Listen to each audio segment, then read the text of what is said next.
আসসালামু আলাইকুম এভরিওয়ান, আপনাদের সবাইকে ওয়েলকাম আমার আরও একটি নতুন ব্লগে। আর আজকের ভিডিওতে আমি শেয়ার করবো ঈদের 4 দিন আমি কী করেছি। তো আমি আজকে সকাল সকাল রেডি হয়ে চলে যাচ্ছি একটা জায়গায় ঘোরার উদ্দেশ্যে। তো আজকে দেখেন আমি সুন্দর করে ব্ল্যাক আর পিঙ্ক কালারের আউটফিট পরেছি। আমাকে কেমন লাগছে অবশ্যই কমেন্ট করে জানাবেন। আমার আজকে মেকআপটা না অনেক বেশি পারফেক্ট হয়েছে। আর আজকে আমি পিঙ্ক কালারের ব্যাগ নিয়েছি। আর এই তো এখন আমরা অটোতে উঠে পড়েছি। আজকে আমরা যাব সাতক্ষীরা দেবহাটার মিনি সুন্দরবন অর্থাৎ রূপসী ম্যানগ্রোভ পর্যটন কেন্দ্র, যেটাকে মিনি সুন্দরবনও বলা হয়ে থাকে। আর এটা মেবি এটা ইচ্ছামতি নদী, যেখানে দেখুন ওই সাইডে ভারত দেখা যাচ্ছে। কত সুন্দর তাই না, এক দেশ থেকে আর এক দেশ দেখা যায়। আর তারপরে আমরা অটো থেকে নেমে কিছু রাস্তায় হেঁটেই চলে যাচ্ছি। আর এই যে এটাই হলো রূপসী ম্যানগ্রোভ পর্যটন কেন্দ্র দেবহাটা সাতক্ষীরা। এটা নাকি অনেক বেশি একটা সুন্দর জায়গা, এই কারণে আমরা ঈদের 4 দিনে এখানেই ঘুরতে চলে এসেছি। আর আজকের দিনটাতে আমি শুধু শেয়ার করবো এখানে কি কি করলাম, কি কি দেখলাম, এটাই। কারণ আজকের দিনটা তো আমাদের এইভাবে ঘুরতে ঘুরতে কেটে গিয়েছে। প্রথমে ঢুকতে এরকম একটা সুন্দর ছোট পুকুর, বা এটাকে কি বলা যায় আমি জানি না, এরকম চোখে পড়লো। এখানে অনেকগুলো সুন্দর সুন্দর মাছ ছিল, যেমন গোল্ডেন ফিশ, আরও অনেক রকম। এখানে আরেকটা স্কুটি ছিল, সাইকেল ছিল, এখানে অনেক টাইপসের জিনিস ছিল। ছবি তোলার জন্য জায়গাটা একদম পারফেক্ট। আর এখানে আরও একটা জায়গা ছিল, একটা কাঠের তৈরি রাস্তা। এখানেও অনেক সুন্দর সুন্দর ছবি তোলা যায় একদম নদীর উপরে।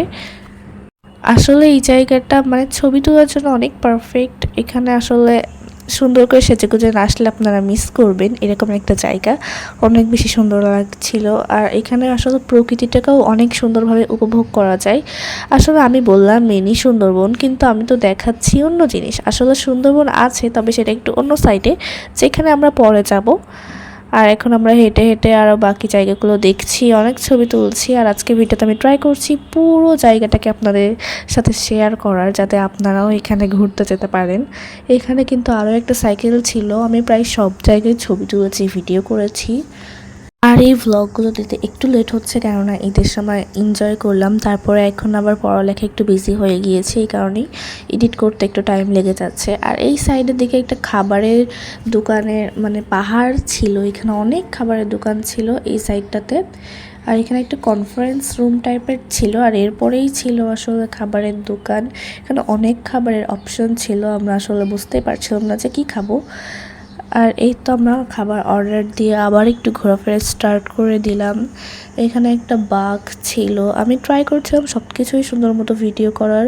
এখানে ক্যাবল কার ছিল, যেটাতে আমরা পরে উঠব। আর এই তো এখন খাবার অর্ডার দিয়ে আমরা বসে পড়েছি। আর এখানে একটা পাখি ছিল, এই পাখিটার আসলে আমি নাম জানি না। আমি আমার আগের ভিডিওতে বলেছি যে আমি আসলে সব ধরনের গাছপালা পাখির নাম জানি না। আর এখানে হচ্ছে কিছু বানর ছিল।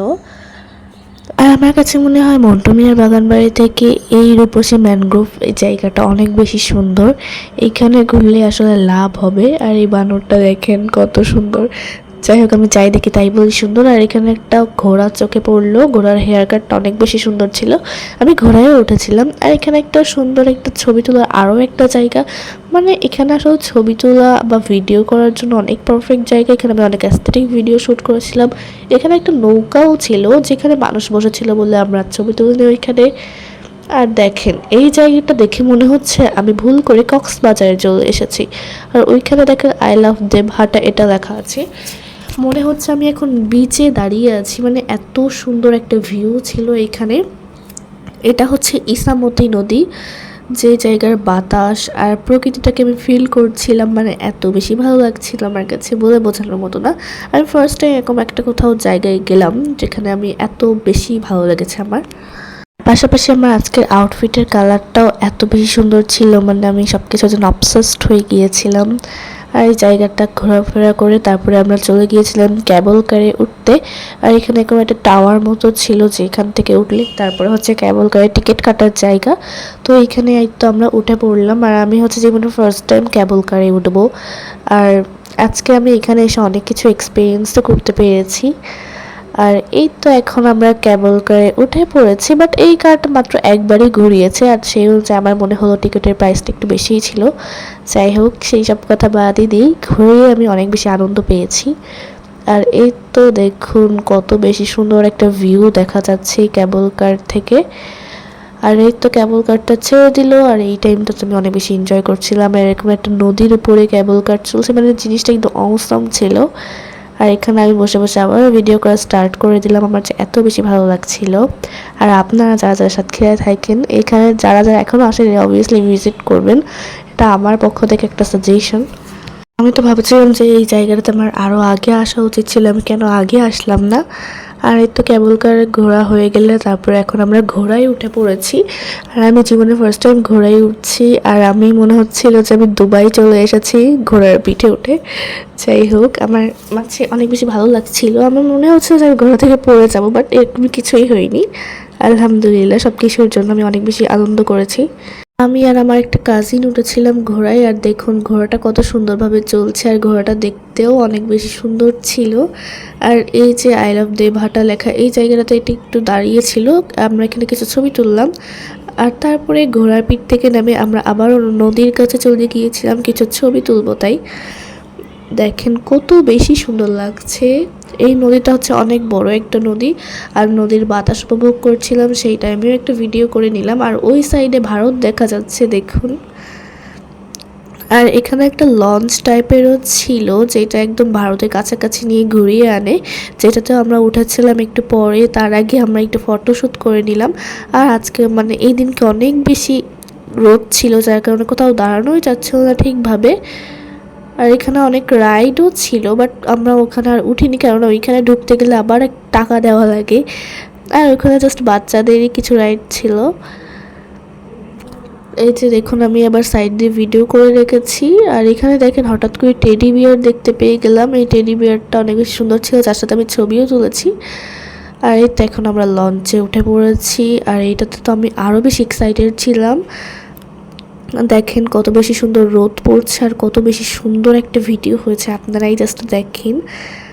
আর এই তো এখন আস্তে আস্তে করে লঞ্চটা ছেড়ে দিচ্ছে। আর এখানে অনেকগুলো চেয়ার ছিল, অনেক মানুষ বসা যায় এতে। আর দেখেন কত বেশি সুন্দর লাগছে এভরিওয়ান। আবার নদীর পানির উপরে রোদ পড়ছে, এই জিনিসটা আরও বেশি সুন্দর দেখাচ্ছে। আর এখানে উঠে আসলে প্রকৃতি কাকে বলে এটাই আমি বুঝতে পারলাম, মানে এত বেশি সুন্দর লাগছিল, প্রকৃতিটাকে একদম উপভোগ করার পারফেক্ট একটা জায়গা এখানে। সবাই অনেক সুন্দর সুন্দর ভিডিও করছিল আর প্রকৃতিটাকে উপভোগ করছিল। লঞ্চটাতে আমাদেরকে মোটামুটি অনেকক্ষণই ঘুরিয়েছিল, আর এই টাইমটাতে আমরা অনেক বেশি এনজয় করেছিলাম, আমরা গ্রুপ ফটো তুলেছি। আর এখানে আমার কাজিন আবার আপনাদেরকে হাই দিচ্ছিল, দেখেন। আর এটা হচ্ছে একদম সাইডের একটা ভিউ। আর এখানে আমি বসে বসে আমার পায়ের ভিডিও করছিলাম, মানে আমি যত পেরেছি ততই ভিডিও করে রেখেছি সব কিছু স্মৃতি হিসেবে রাখার জন্য। আর এই জায়গাটার আসলে প্রশংসা না করলেই নয়, কারণ এটা আসলেই অনেক সুন্দর একটা জায়গা।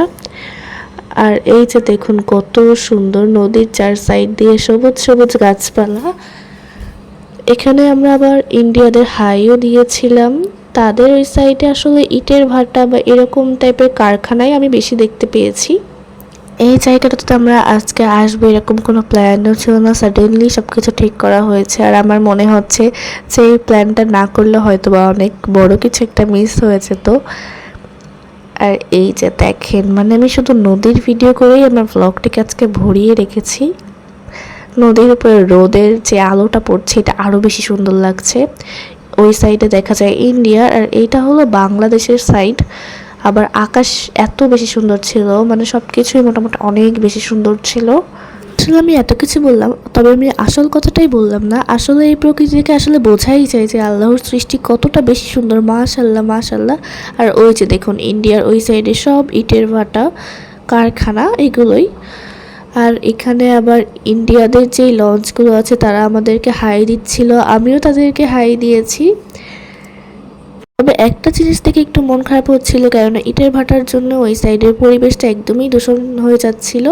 লঞ্চ থেকে নেমে আমরা আরও একটি সাইডে চলে আসলাম ঘোরাফেরা করার জন্য। আর এটাই হচ্ছে সেই অরণ্যক, যেখান থেকে আসলে সুন্দরবনের মতো জায়গাটা দেখা যায়। এখানে হচ্ছে মানে যে সুন্দরী গাছ, মানে আরও কত গাছ আছে যেগুলো সুন্দরবনে থাকে, সেই গাছগুলো আছে যেগুলো আর কি লবণাক্ত মাটিতে যেই গাছগুলো আর কি জন্মায়। এই যে দেখুন একদম রিয়েল সুন্দরবন মনে হচ্ছে। আমি তো আসলে জানি না যে সুন্দরবন কেমন, তবে যারা যারা সুন্দরবনে ভিজিট করেছিল তারা আমাকে বলছিল এটা একদমই নাকি সুন্দরবনের মতো দেখতে। তো এই মিনি সুন্দরবনটা ঘুরে অনেক বেশি এনজয় করেছিলাম আলহামদুলিল্লাহ। এই যে পর্যটন কেন্দ্র, তার ফেরার পথে আবার একটা বড় বট গাছ পড়ে। এটা হচ্ছে বাংলাদেশের নাকি দ্বিতীয় বৃহত্তম বট গাছ। আমি আসলে সঠিক জানি না, তবে এটা আসলেই অনেক বেশি বড়। আর এটাও আমরা দেখলাম, এখানে কিছু ভিডিও করলাম। আর এই বটগাছটা দেখে আরও স্পষ্টভাবে বোঝা যাচ্ছে যে আল্লাহর সৃষ্টি কতটা নাই বেশি সুন্দর। এই জায়গাটাতে আমরা কিছু ভিডিও শ্যুট করেছিলাম, গ্রুপ ভিডিও, মানে রিসেন্টলি যেগুলো ট্রেন্ডিংয়ে চলছে এগুলো আমি হয়তো বা পরে শর্টসে আপলোড করে দিব। তো এই ছিল আমার আজকের একটা লং ভিডিও। ভালো লাগলে লাইক কমেন্ট শেয়ার করবেন এবং প্লিজ চ্যানেলটিকে সাবস্ক্রাইব করবেন। আর যারা এই লাস্ট পর্যন্ত দেখেছেন তাদেরকে অনেক অনেক ধন্যবাদ। তো সবাইকে আল্লাহ হাফিজ।